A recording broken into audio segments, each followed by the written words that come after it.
Hi, I'm Dr. Sonia Bizaccia. I'm a board-certified family medicine physician here in Westchester, Pennsylvania.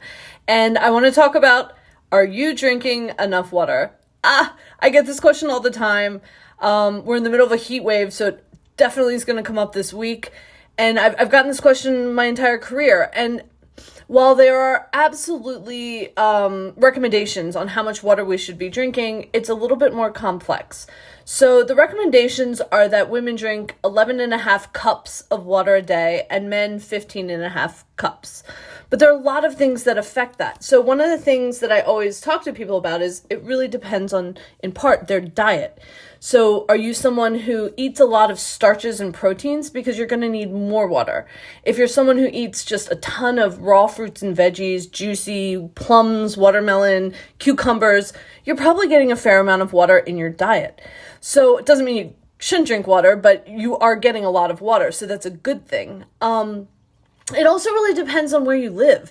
If where you live is super dry, and all of you who live in deserts are probably already aware of this, you need more water because you're just losing water throughout the day into your environment because you're in a place that's so dry.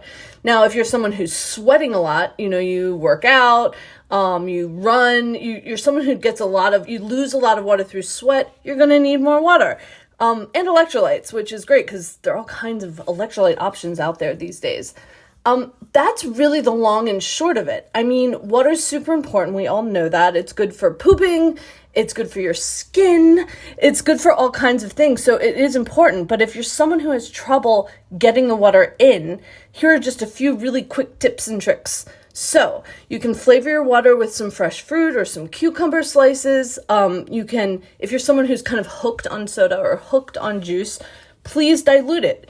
Start diluting it. Dilute it more and more and more until you're just using the juice as like a little bit of flavoring in your water.